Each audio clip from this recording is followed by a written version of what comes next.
Halo, selamat pagi. Jumpa lagi di Berita Padang bersama saya Afri Meriana. Sejumlah berita aktual dan menarik akan kami sajikan untuk Anda.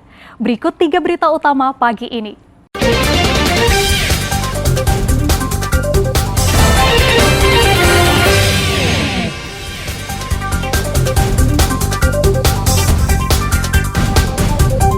Ketiga pasang calon presiden dan wakil presiden menggunakan hak pilihnya di tempat tinggal mereka masing-masing. Ada yang di Yogyakarta, Jawa Tengah, Jawa Barat, dan Jakarta. Seperti apa gaya para capres-cawapres saat ke tempat pemungutan suara? Logistik pemilu didistribusikan petugas dengan berbagai cara, hingga menjangkau TPS masing-masing.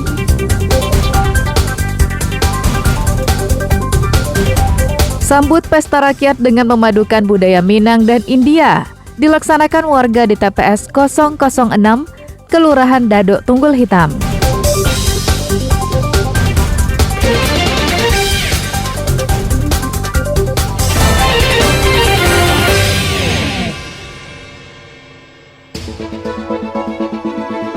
Kita ingin kesulitan ini berubah menjadi kemudahan. Saya komit, saya siap melanjutkan semua strategi untuk menjaga demokrasi berjalan dengan baik.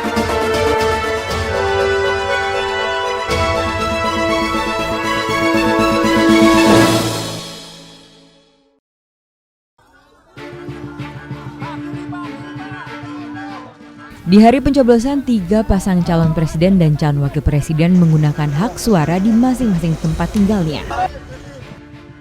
Cawapres nomor urut 3 menjadi kandidat pertama yang pergi ke tempat pemungutan suara.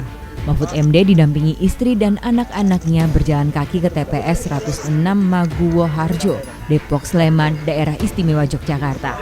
Tepat pukul 8 pagi waktu Indonesia Barat, Mahfud berada di bilik suara menggunakan hak pilihnya. Ia menilai pelaksanaan pemilu berlangsung adil. Saya merasakan dan menyaksikan sendiri, ini acaranya sudah sangat fair. Kita mendaftar, kemudian diberi surat suara, ditunjukkan secara terbuka bahwa surat suaranya bersih. Lalu mencoblosnya tadi juga secara rahasia, tidak ada satupun orang tahu. Kemudian dimasukkan ke kotak suara. Artinya mudah-mudahan di seluruh Indonesia berjalan tertib dan baik seperti di TPS 106 Sambiliki ini.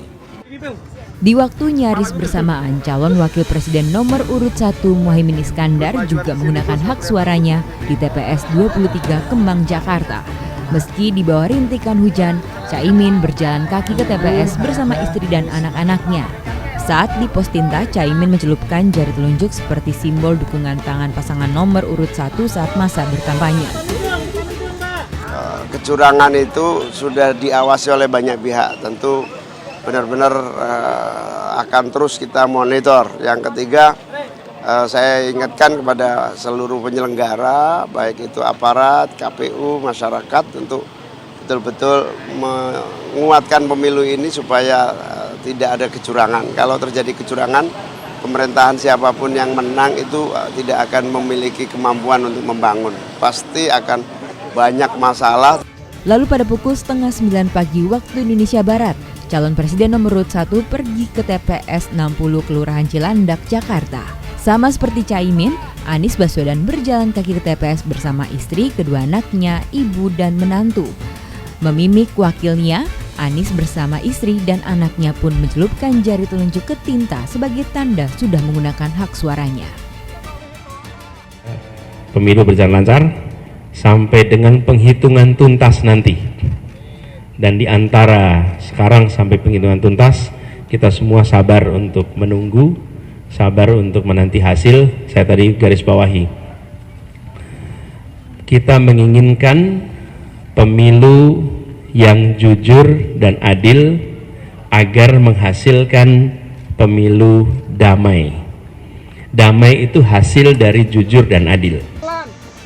Karena jaraknya sekitar 10 km, calon presiden nomor urut 3 Ganjar Pranowo bersama istri dan anaknya pergi ke TPS 11 Lempong Sari, Gajah Mungkur, Semarang, Jawa Tengah dengan mengendarai mobil.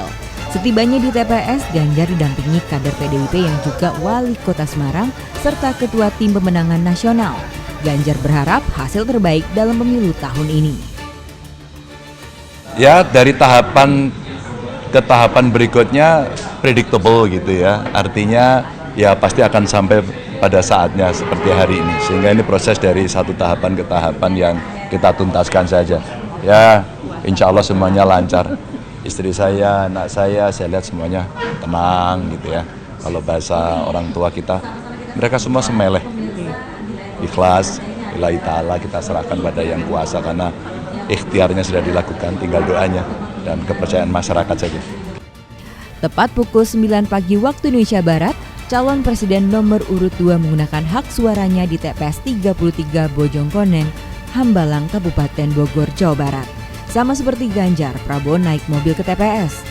Usai mengantri dan mencoblos, Prabowo mencelupkan kedua jarinya ke tinta pemilu. Meski di tengah hujan, Prabowo menilai jalannya pemilu kali ini sejuk. Saya kira datang ke TPS, laksanakan tugas sebagai warga negara, nyoblos sesuai hati nurani, tunggu hasil, jaga TPS supaya tertib, aman, damai, sejuk. Saya kira harapan Bapak di pemilu ini apa Pak harapannya? Ya gimana sih, harapannya yang menang lah. Oke, terima kasih ya. Kandidat terakhir yang pergi ke TPS adalah pendamping Prabowo, Gibran Rakabuming Raka. Cawapres nomor urut 2 ini baru tiba di TPS pada pukul 11 siang waktu Indonesia Barat. Bersama istrinya, Gibran berjalan kaki ke TPS 34 Manahan, Kecamatan Banjarsari, Solo, Jawa Tengah. TPS tempat Gibran mencoblos cukup menarik karena bertema Hari Kasih Sayang Valentine. Mas Gali, mikrofon Mas Gali. Handphone pada tinggi-tinggi banget. Pulang rumah. Agenda ulang di Jakarta. Ya, dari Enggak ke Kartanegara, Mas. Sama Pak Prabowo. Mas, tangannya Mas Gibran, tangannya Mas. Mas, 1 putaran apa 2 putaran, Mas?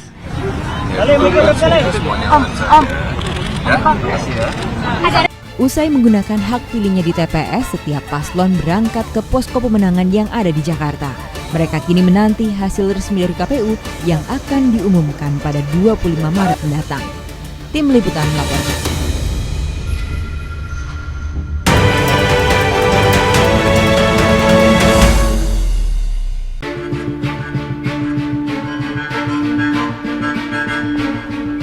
Presiden Joko Widodo didampingi Iriana Joko Widodo menyalurkan hak pilih di TPS 10 di Gedung Lembaga Administrasi Negara Gambir, Jakarta. Kondisi TPS sepi sehingga Jokowi langsung mencoblos usai menerima surat suara dari petugas. Presiden berharap pemilu menjadi pesta rakyat. Saat ditanya potensi pemilu 1 putaran, Jokowi mengajak untuk menunggu secara bersama-sama. Usai mencoblos, Jokowi akan memantau hasil hitung cepat di istana. 1 putaran nggak Pak? Kita tunggu bersama-sama. Kalau sudah selesai, dipersilakan ke bilik suara yang tersedia. Setelah dari sini langsung kembali ke istana. Presiden kelima RI Megawati Soekarno Putri menggunakan hak pilihnya di TPS 053 Kelurahan Kebagusan, Jakarta. Megawati datang ke TPS didampingi 2 anaknya, Puan Maharani dan Prananda Prabowo, serta para cucu, serta Sekjen PDI Perjuangan. Megawati dan rombongan kompak mengenakan pakaian berwarna putih. Mega berharap pemilu kali ini tidak ada kecurangan dan media diajak untuk ikut mengawasi pihak yang melakukan intimidasi dan kecurangan. Saya sangat berharap bahwa pemilu pun yang sekarang ini tidak ada lagi kecurangan. Jadi kalian wartawan-wartawan, saya juga minta untuk ikut mengawasi. Sementara Presiden ke-6 RI Susilo Bambang Yudhoyono mudik pada pemilu 2024. SBY menyalurkan hak pilih di kampung halamannya di Pacitan, Jawa Timur, Rabu pagi. SBY didampingi putra bungsunya Edi Baskoro Yudhoyono dan menantu mencoblos di TPS 16 di lingkungan Ngampil, Kelurahan Peloso, Pacitan. Pulang kampung sebagai cara SBY meraih simpati rakyat. Ia berharap para elit menjaga persatuan dan kesatuan usai pemilu digelar. Saya yakin bahwa para elit para pasangan capres-cawapres, partai-partai politik akan bisa tetap menjaga agar di satu sisi demokrasi tegak, pemilu berlangsung secara jujur dan adil, tapi juga secara damai. Tidak hanya mantan presiden, para mantan wakil presiden ikut menggunakan hak pilih. Mantan wakil presiden Tri Sutrisno menggunakan hak pilih di TPS 43 di Taman Suropati Menteng, Jakarta. Tri Sutrisno didampingi istri dan pas pampres usai mendapat surat suara yang masuk ke bilik dan mencoblos dengan dibantu pihak pas pampres. Wakil Presiden ke-10 dan ke-12 Yusuf Kala mencoblos di TPS 03 di lobi SMA Pangudi Luhur, Kebayoran Baru, Jakarta Selatan. Kala didampingi istrinya Mufidah Yusuf Kala berjalan kaki bersama keluarga dari kediaman menuju TPS yang berjarak hanya 200 meter. Kala juga berharap pemilu berjalan damai, lancar, dan tanpa kecurangan. Harapannya seluruh Indonesia. Kalau di sini pasti di Jakarta ini ada banyak. Di daerah juga harus bersih, bukan hanya. Nanti ikut mantau quick count juga, Pak? Iyalah. Bapak memantau di markas atau di rumah ini, Pak? Sementara istri Presiden keempat RI Gus Dur yakni Sinta Nuriyah menyalurkan hak pilih di TPS 86 di kawasan Jagakarsa, Jakarta.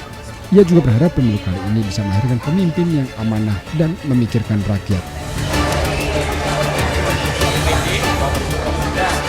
Tim Liputan melaporkan.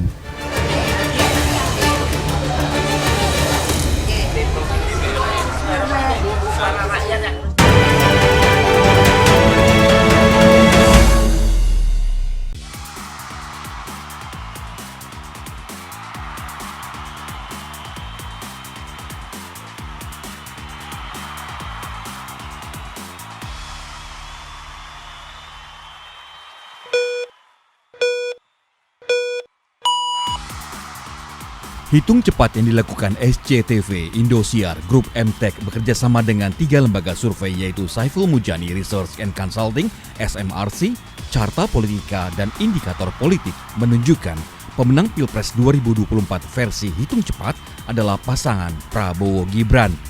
Ketiga lembaga survei memberikan angka 56% hingga 59% untuk Prabowo Gibran. Posisi kedua ditempati oleh Anies Muhaimin dengan 23% hingga 25%. Lalu di tempat ketiga Ganjar Mahfud dengan 16 hingga 17%. Di mata pengamat politik Saiful Mujani, kemenangan Prabowo Gibran dinilai karena pengaruh dukungan dari Presiden Jokowi. Adalah apakah Pilpres ini 1 putaran atau 2 putaran. Kalau selisihnya dari 50% itu ke atas cukup besar, 9% dalam hal ini, ya. Saya melihat peluang untuk 1 putaran jauh lebih besar daripada 2 putaran. Hasil hitung cepat senada dengan hasil exit poll yang dilakukan SMRC di 2000 TPS. Pemilih yang diwawancara setelah keluar dari TPS menunjukkan hampir 55% memilih Prabowo Gibran, 23% ke Anies Muhaimin, dan hampir 14% suara ke Ganjar Mahfud. Pilihan terhadap capres senada dengan pilihan terhadap partai politik. Setidaknya inilah yang tercermin dari hasil exit poll yang dilakukan Saiful Mujani Research Consulting di 2000 TPS. Partai Gerindra menempati tempat teratas, diikuti PDIP, Golkar, PKB, Nasdem, PKS, PAN, Demokrat, dan partai lain di bawah 3%.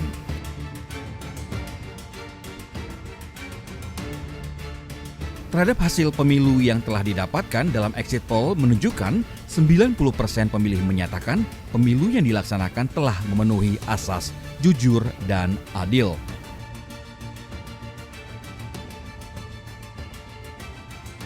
Sementara lebih dari 90% exit poll dari SMRC juga menunjukkan pemilih menyatakan sudah puas terhadap pelaksanaan pemilu yang berlangsung kemarin. Ya, hasil hitung cepat telah didapat. Prabowo Gibran menjadi pemenang Pilpres 2024 versi hitung cepat. Tim Liputan melaporkan.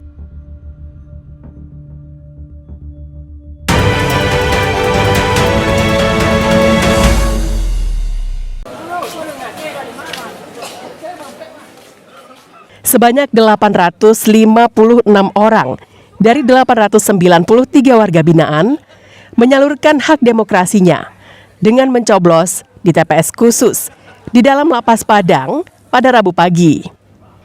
Pihak lapas menyediakan 4 TPS khusus dalam 2 ruangan. Para warga binaan mendapatkan giliran berdasarkan nomor kamar tahanan masing-masing. Mereka dikawal seorang sipir penjara untuk diantar ke nomor TPS yang telah ditentukan. Warga binaan Lapas Padang merasa senang dapat melaksanakan hak demokrasinya untuk memilih presiden dan calon anggota legislatif karena pihak lapas menyediakan ruangan TPS yang lapang dengan pelayanan yang baik. Bagus, amat bagus sekali, dan teman-teman di sini, saya mewakili teman-teman di sini sebagai warga binaan juga sangat-sangat ikut mengapresiasikannya gitu Pak. Dimana pemilu ini kan diadakan 5 tahun sekali untuk seluruh warga Indonesia. Termasuk kami di sini warga binaan juga ikut merasakannya Pak. Surat suara yang dibagikan disesuaikan dengan KTP masing-masing. Jika warga binaan berasal dari Kota Padang dan masuk dalam Dapil 6 Kota Padang, maka dia mendapat 5 surat suara lengkap. Namun, jika warga binaan berasal dari luar Kota Padang dan masuk Dapil Sumbar 1, dia hanya mendapat surat DPR RI dan surat suara Presiden Wakil Presiden. Kalau dia alamatnya Kota Padang, dia dapat, atau sesuai NIK-nya, dia dapat memilih DPRD provinsi. Misalnya orang Solok, nah dia tidak bisa memilih DPRD provinsi. DPR RI kalau data identitasnya beralamat di Dapil 2, Bukit Tinggi, Payakumbuh dan sekitarnya, dia tidak mendapatkan hak pilih di sini. Yang di Dapil 1 saja yang dia bisa memilih, yang kita berikan hak memilih. Tapi kalau untuk presiden itu semuanya dapat. Banyak pegawai lapas yang terpaksa mencoblos di dalam lapas dan masuk dalam daftar pemilih tambahan atau DPTB karena tugas yang mereka emban, termasuk Kepala Kanwil Hukum dan HAM Sumatera Barat dan Kepala Lapas Padang yang ikut mencoblos di TPS khusus ini. Seluruh anggota KPPS adalah pegawai lapas. Para saksi pun mendapat hak untuk bertugas dalam areal TPS. Sedangkan polisi berjaga-jaga di pintu utama di luar aula, tempat pemilihan digelar. Lauda Juhardianse melaporkan dari Padang.